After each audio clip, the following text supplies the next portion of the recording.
Hey guys, how are you today? Quick rant before we dive into today's chaos. As some of you might have noticed, YouTube's algorithm has decided I'm not special anymore. Shocking, I know. So now if you don't like, comment, or do a little backflip in the algorithm's honor, this video might just vanish into the void, never to be seen again. Seriously though, even a hi or "this is wild" in the comments helps way more than you think. It tells YouTube, hey, people actually like this channel. Maybe don't hide it from everyone. That can really help push my videos out to a wider audience, not just to my subscribers. So if you enjoy these stories and want to support the channel, that's the best way to do it. Now grab a drink, get comfy, and enjoy the drama. You won't want to miss this one. Hi, so I, 40 male, have a daughter, Jade, 17 female, and I have had a somewhat strained relationship with her in the past few years. Jade's mom, my ex-wife, passed away 9 years ago. We had been high school sweethearts and had married right out of college. But after that, things got rough between us, and we had already been divorced for 2 years when she passed away from a seizure in her sleep. At the time, she had been splitting her time and living with both of us for half the month, and unfortunately, when she passed away, Jade had been staying with her. I think something just snapped inside my daughter the day that it happened. Since then, she's never been the same, and she's even been diagnosed with clinical depression because she went into shock the day that her mother died. She and her mom had always been very close, so I was not surprised that it happened, but it pained me to see her like this. She used to be a cheerful and fun-loving kid, but after her mom passed away, she shut everybody out and got really irritable if anybody tried to talk to her, and sometimes I would even see her talking to herself and stuff like that. So I had to take her to a psychiatrist, and they told us that she had depression and had developed severe anxiety, which was why she was not even able to sleep at night. So they prescribed her a bunch of meds, and I made her have her medicines religiously no matter how much she protested and insisted that she did not need any of this and that she was just fine. I was grieving the loss of my ex-wife, and I did not want anything bad to happen to my daughter. So for the next couple of years, I was completely devoted to taking care of her and making sure that she was fine. And within a few years, she got better and was back to normal again. I was so happy for her, and I thought that maybe I could finally go back to living life because by then I had made my peace with my ex-wife passing away as well. I did not exactly start actively dating, but one of my friends told me about his cousin who had called me after she had seen me at his wedding back then. And he gave her my number after I said that I was fine with it, and started talking. And that woman is now my wife, Carol, 36 female. Initially, we would only speak to each other by text, and occasionally flirt with each other. I had been very upfront about what had happened in my life, and how my priority was always going to be my daughter, and she seemed to be fine with it. After 3 months of just texting each other, we finally decided to meet, and we went out on several dates afterward. Finally, after almost 6 months of dating, I brought her home to introduce her to Jade, and I thought that she would be fine with it since she was doing much better. But unfortunately, Jade was very unhappy about this new relationship. She immediately made it very obvious that she was not happy since, as soon as I introduced her to Carol and told her that this was somebody that I had been seeing, she made a face and told me that her mother was barely cold in her grave and I had already started seeing other people. That was the first comment that she had made, and when I told her that it was not appropriate to say that when somebody was visiting us for the first time, she told me that she didn't care and went back to her room. Needless to say, the first meeting did not go pretty well, and after Carol left, I had to seriously reprimand Jade. But even then, she told me that she did not like Carol and she did not approve of our relationship. So she was going to continue behaving this way and was going to make sure that she did not last with me. We got into a fight that day, but eventually I had to make up with her because she's my daughter. Luckily, Carol was very understanding about all of this and told me that she could understand that Jade was going through a tough stage, and she didn't take that kind of behavior to heart. But she would keep her distance from Jade from this point on, and I respected that. That was a really long time ago, and since then Carol and I have been together. After dating for 4 years, we finally decided to get married, and now we have been married for almost 2 years. We love each other, and honestly, the only person who had a problem with this relationship was Jade. She used to be really rude and impolite to Carol in the beginning, and would make horrible remarks about her whenever she would come over in the initial stages of our relationship. But I told her that I would ground her and take away her phone if she continued to do that. She started behaving herself a bit, but she would still shoot her nasty looks and constantly tell me that she hated her after every single visit. After we announced our engagement, she had another breakdown, and we had a big fight where she accused me of betraying her and said that she was never going to speak to me again. But then we made up because we obviously had to, but she still refused to attend the wedding. So things have not been good, and I have had a lot of problems trying to balance my life and keeping both Jade and Carol happy.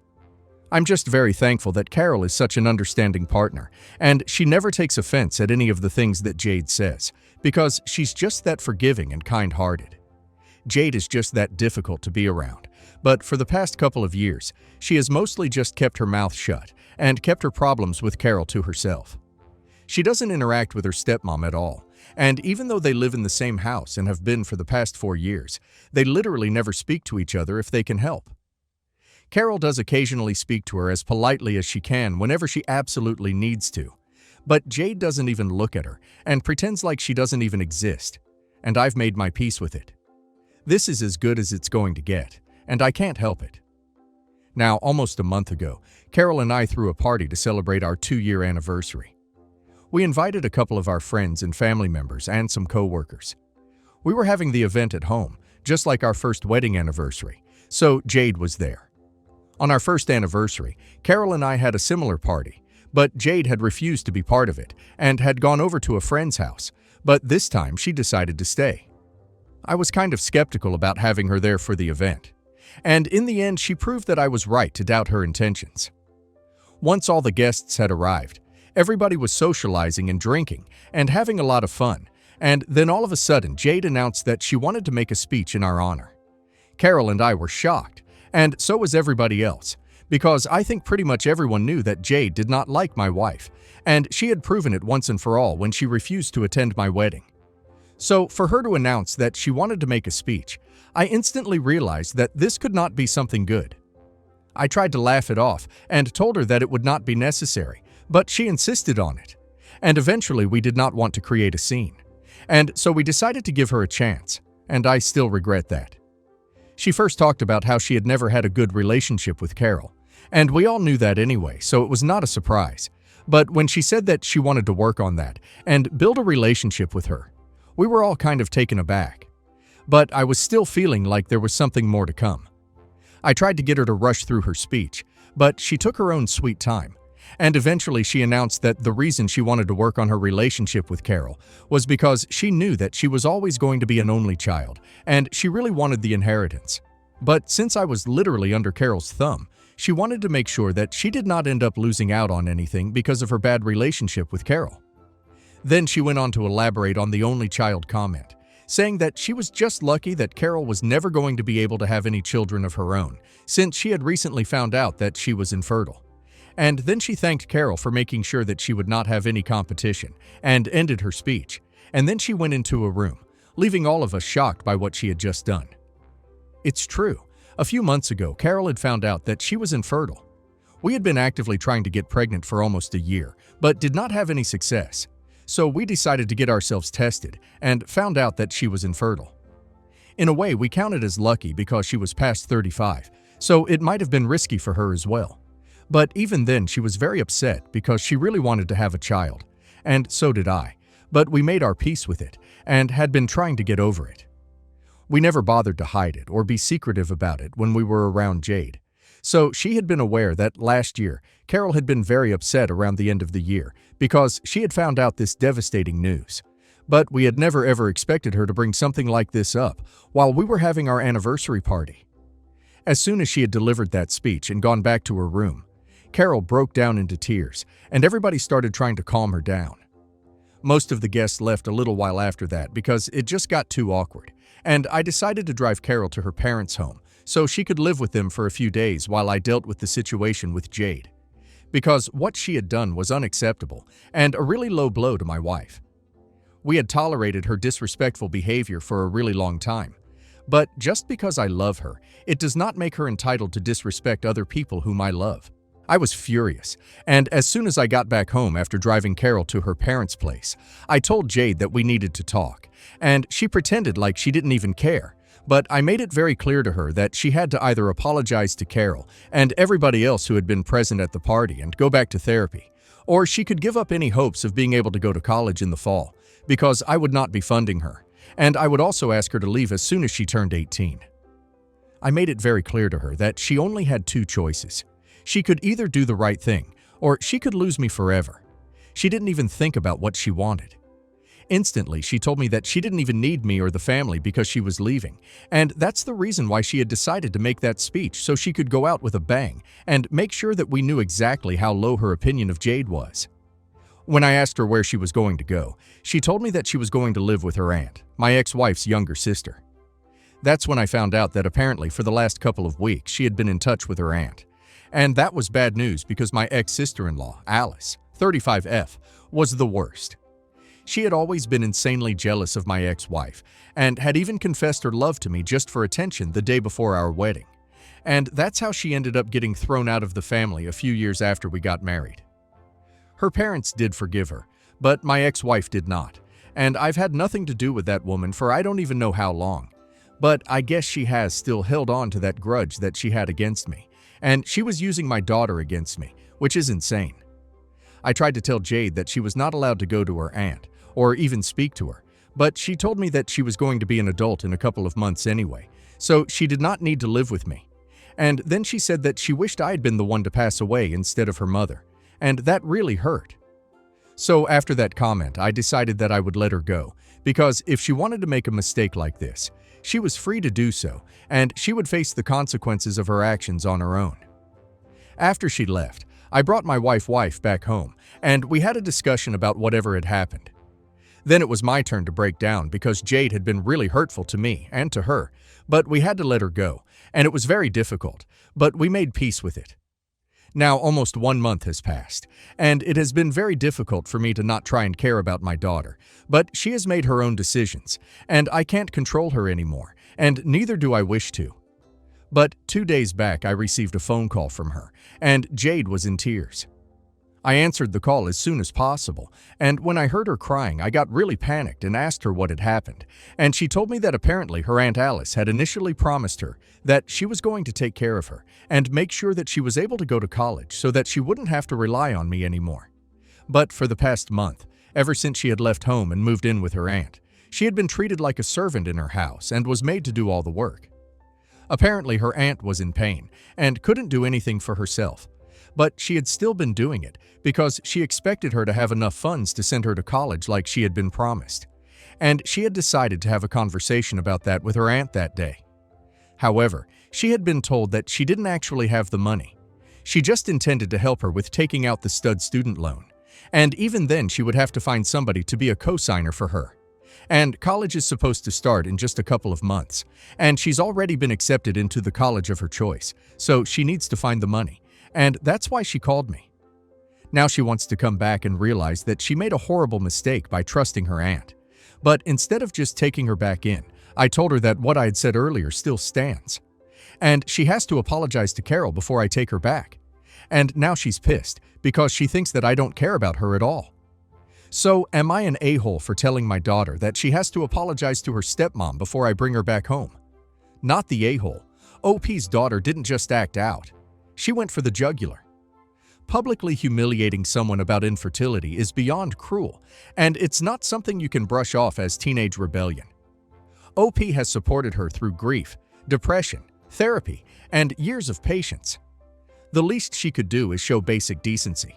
O handled it with remarkable restraint. Making her apologize wasn't punishment, it was accountability. And now let's hear community's opinion. Everyone sucks here, but I genuinely feel for you. Your daughter is obviously carrying unresolved trauma from her mother's death. Losing a parent that young can twist grief into anger and defiance, and unfortunately, your new marriage became the target. Still, that speech wasn't grief, it was weaponized cruelty. The aunt sounds manipulative and toxic for exploiting a grieving teenager. I hope Jade continues therapy, because she clearly needs help unpacking everything she's bottled up over the years. Not an a-hole. That aunt is a piece of work. It's hard enough raising a child through loss, but dealing with a bitter ex-in-law who preys on your kid's vulnerability. That's next-level evil. I'm glad you didn't cave and instantly take Jade back. Making her apologize was the right move. It forced her to face the consequences of her behavior, and it also taught her that love doesn't mean unconditional tolerance of disrespect. Honestly, both you and your wife sound like incredibly patient, grounded people. No a-holes here. Not anymore. This whole situation is heartbreaking, but also really beautiful in how it's turning around. You didn't abandon your daughter when she hit rock bottom. You held her accountable, but left the door open for growth. That balance takes strength and compassion. Your wife deserves major credit, too. Not many people could forgive being humiliated like that in public. It's amazing that Jade is back, apologizing, going to therapy, and even reconnecting with her stepmom. You all deserve the peace that's finally finding you. Update 1. Hey, so I brought my daughter back home, and yes, she did apologize to Carol. Jade reached out to Carol a couple of days after I told her that I would only let her back in and support her financially if she apologized from the bottom of her heart. And I don't know if her apology was sincere or not, but she did what I asked her, so now she's back. She has been very distant from both of us since she has been home, but Carol is pretty much used to this kind of treatment. Not me, though. However, I am willing to cut her some slack because apparently for the past month she has been working really hard at her aunt's house. Coming to that, she told me that her Aunt Alice had reached out to her on social media and said that they had never been formally introduced to each other because our families did not like her much. But she wanted to get to know her sister's only child, and that's how they got to talking. I read the messages, and she had been totally brainwashing and manipulating Jade to turn against us, and she had been putting all these ideas into her head. I found it really disturbing because it's been years since I've even spoken to this lady, and she still seems to have it in for me. I haven't been able to speak to Jade much, as I said earlier, but from whatever she told me, Alice really still dislikes me. I guess it's because for those couple of years when she was not a part of the family, she was living on her own, and I think she had to suffer a lot financially. She was never able to go to college, and by the time her family started speaking to her again, she already had a job, and she didn't feel like rejoining college, so she just stuck to working. And now since she doesn't have a degree, her options are pretty limited. And I guess she holds me responsible for it, even though it's really not my fault. She was in her mid-20s when her family started speaking to her again, so she could have easily made the choice of going to college and getting a degree, but she chose not to. I don't think that's my fault, and I don't think it's my fault that her family cut her off. It was because of her own behavior that it happened. Anyway, that's all I got out of Jade, and I'm just glad that she's back now. Even though she's keeping to herself, I know that she feels really bad about whatever has happened, and I know that she's going to try and be better in the future. I can just feel it. Some people are going to criticize my choice of letting her back into the family, but she's my daughter. I can't let her go, and honestly, not even Carol seems to have a problem with it, because I knew that if she did, she would have communicated that to me. We know that she's a troubled kid, and she's agreed to go back to therapy, so we're hoping that it's going to help her. And even when she goes away to college, she has agreed to continue the therapy sessions on video calls. As for the college funds, because of her behavior, I have told her that I'm going to pay for the last few semesters.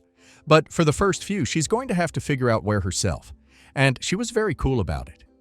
She said that she accepted the decision since she knew she had been horrible to deal with in the past, and it was a fair punishment. So she's going to have to either take out a loan or work through college like everybody else. But if her behavior improves and she's able to fix a relationship with us, I'm going to take care of the last couple of semesters. I think it's a fair deal, and she's already accepted it. Now all we have to do is wait and watch if she's actually going to be better now, or if it's all talk.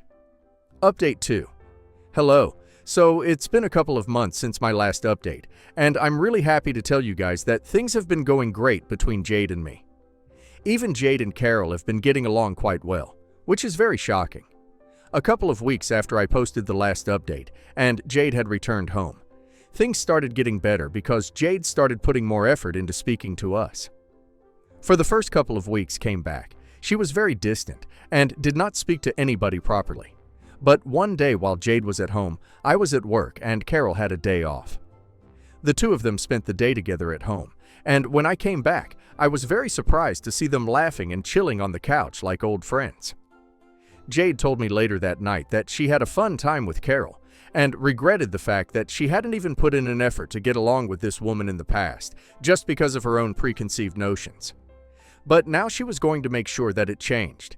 And when I spoke to Carol that night, she had tears in her eyes and said that she had never wanted to replace Jade's mother, but she had always wanted to feel like she was really a part of the family, and not just my wife, and it was finally happening. I was overjoyed because two of my favorite people were finally getting along, and up until this moment, everything has been so surreal that it really feels like a dream. Jade could only spend a couple of weeks back home because she had to start college, but those few weeks were enough for us to reestablish a good relationship again. Even when she went off to college, both Carol and I went to drop her off, and we had a tearful goodbye, which was pretty embarrassing for her later since a couple of people from her year saw her. Anyway, we get on FaceTime every once in a while and keep each other updated on our lives, and it's been great so far, and I'm really keeping my fingers crossed that it continues to stay this way, because after a long time, I feel like I'm truly happy, and I feel like I'm walking on cloud nine, to be honest. I've even been speaking to her therapist, and she has told me that she has shown a lot of progress in the past few weeks, and I'm really proud of her for that. It just goes to show that it's never too late to reconcile with people who you thought were lost.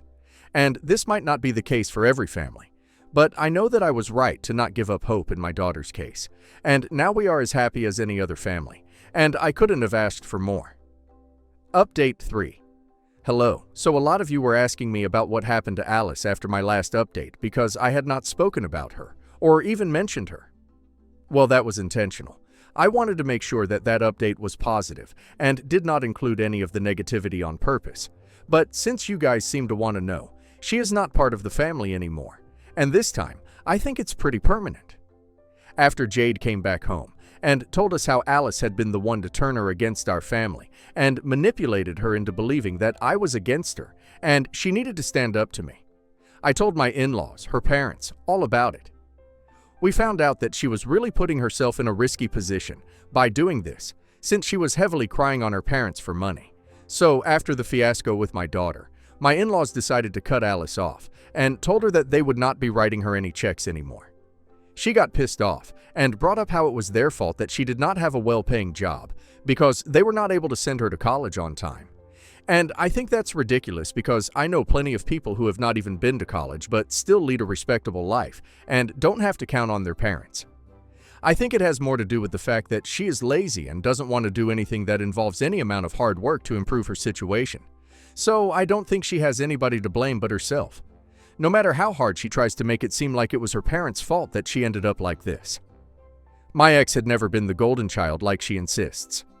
Both of them had been treated pretty equally, and I can vouch for that. But she literally always wants to victimize herself and act like everything that has happened to her is somebody else's fault. Anyway, she has been cut off by her family now, and the only way she can survive on her own is if she decides to step up and work hard. I don't even understand why she thought it was a good idea to try and turn my daughter against me when she was still dependent on her family for financial support. It was a stupid decision on her part, and now she's going to have to suffer the consequences of doing that. I'm just lucky that she has no access to me, so she can't bother me and try to guilt-trip me or blame me for what has happened. Because I'm sure that if she had a way, she would definitely go all out and try to make me look like the bad guy. I'm surprised that she hasn't even tried to put up a post or whatever yet, but I guess she's going to hold out on that since she is still trying to plead with my in-laws and get them to go back to supporting her. But they have made up their minds and have said that she's old enough now.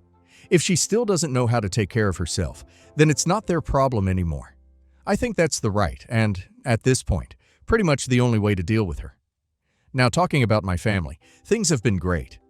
As I mentioned in my last update, that was just a week ago. In this weekend, Jade came back home 3 days back and said that she wanted to take a road trip with us. It was very impulsive and very out of the blue, and initially we were kind of skeptical about it. But after giving it some thought, we decided to finally go because life is short. We need to make the most of the time that we have, and Jade has expressed interest in going out somewhere with us after ages. And we really wanted to bond. She said that she was sick of speaking to us on the phone, and she just wanted to hang out with us for some time because she was getting kind of lonely in college. Her roommate was away for a few days spending time with her family, so she wanted to spend some time with us as well. So we left last morning, and after a 6-hour drive, we are finally at the beach. Everything was pretty last minute, but we managed to find a good room in a hotel, and we were going to spend the next 2 days in the water, and then we're going back home, and she's going to go back to college. She's going to miss a few days of college, but she doesn't even seem to care about that because she's just so happy to be here with us.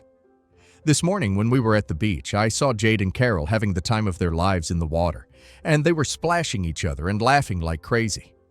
I can't even tell you guys how happy it made me feel. I felt like I was finally content, and I can't explain it.